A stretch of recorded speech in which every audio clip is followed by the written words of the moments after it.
It's time for Sleepers, Breakouts, and BUSTS 3.0 next on Fantasy Baseball Today in 5.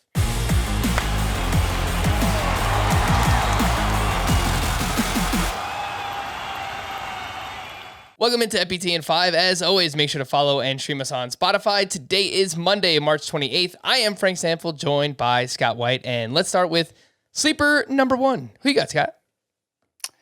My sleeper number 1 for this round, I guess, is Mitch Garver. Mitch Garver, now of the Texas Rangers, a team that's actually going to respect what he brings to the table, which is considerable, I should mention.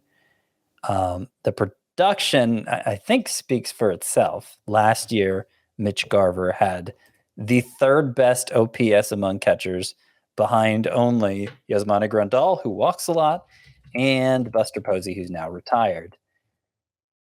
Meanwhile, he had a 995 OPS back in 2019, remember, homering 31 times and 93 at-bats. And actually, if you look at last year's numbers from May 28th on, that OPS was similar. 991 for Mitch Garver. So, like, he can hit, clearly.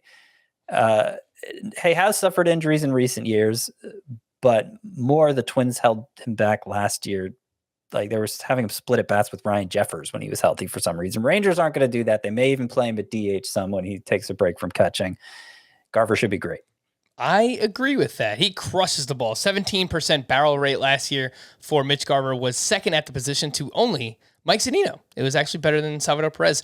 Sleeper for me is Jesus Luzardo, who's going outside the top 300 picks. It was a weird year for Jesus Luzardo last season as he broke his pinky, slammed his hand down, lost in a video game or something like that. And then he was traded from the Oakland A's to the Miami Marlins and was not good at all. However, he's been very good so far in spring training. You don't want to overreact too much, but the velocity is way up. He's throwing his curveball more. Lots of swinging strikes on that pitch. His latest start on Sunday against the Houston Astros, 4 innings of 1-run ball with 5 strikeouts against basically the entire Houston Astros lineup, their normal lineup. So there's a lot to like there with Jesus Luzardo. Let's get to breakouts, Scott. Who you got here? For breakouts, I am going to go with the guy who was just named to a job, Tony Gonsolin of the Dodgers. It wasn't clear after they signed Tyler Anderson that he was going to have a rotation spot. Gonsolin's been used in the bullpen in the past, but it's been made clear. Dave Roberts says he's going to begin as the 5th starter. That's the plan anyway. And you just look at the track record for Tony Gonsolin. That's enough to get you excited. He's thrown in his career 142 and a third innings. 3.23 ERA, 2.85 ERA, 109 WHIP, 9.4 K per 9. Had some issues last year, struggled with a shoulder injury. The walk rate ballooned on him, but he got things. He seemed back on track at the end of the season, was missing a lot of bats with that slider splitter combo. And with the Dodgers lineup backing him especially, I'm very excited about what Gonsolin can do for you.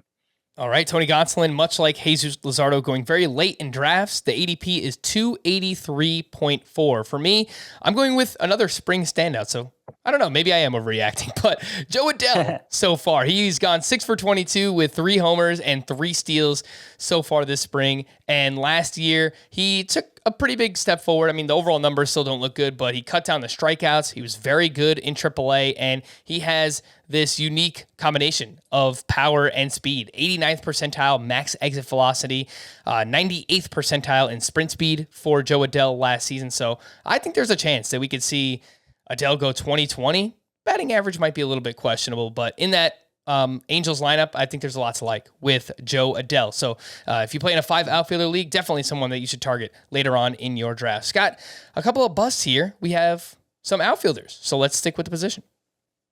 I want to say I like your sleeper pick and breakout pick. I'm with you on both of those, Luzardo and Adell. My bust pick that I'm going to highlight this time around is Ryan Mountcastle, and I think is a pretty clear case. I mean, part of it is I don't know why he's going as high as he is ahead of the profit pocket at first base, Joey Votto, Josh Bell, Rhys Hoskins, CJ Cron. You want to put Luke Voigt in there. I take him over Mountcastle.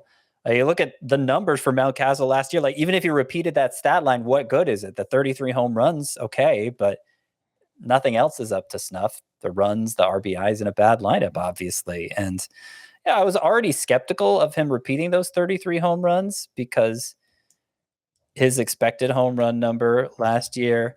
He just doesn't hit the ball hard enough for 33. 29 is what he was expected to hit last year. And that was before they made those changes in Camden Yards, pushed the left field fence back 30 feet, making it one of the hardest places for a right-handed hitter to hit it out. Low 20s maybe for Mountcastle in terms of home runs. And again, with not much to go with it. The ADP for Ryan Mountcastle, 114.8. Going a little bit ahead of him is Jesse Winker at pick 103.6, someone that I know both of us are also fading here, Scott. Just overall, he's a talented player when he's on the field. The problem is he deals with a lot of injuries the last 4 seasons: strained hip flexor, right shoulder subluxation, cervical strain in his spine, and last year he had an intercostal strain, and he struggles mightily against left-handed pitching in his career. 188 batting average, a 600 OPS, now joins a team in the Mariners that are looking to compete. Are they going to, stand for those numbers if Winker is that bad? And the venue change too. The park shift going from Cincinnati to Seattle is pretty drastic. So lots of reasons here to fade Jesse Winker at his current cost. We are going to wrap there. For more extensive fantasy baseball coverage, listen to the Fantasy Baseball Today podcast on Spotify, Apple Podcast, Stitcher, your smart speakers, or anywhere else podcasts are found. And thanks for listening to Fantasy Baseball Today in 5. We'll be back again tomorrow morning. Bye-bye.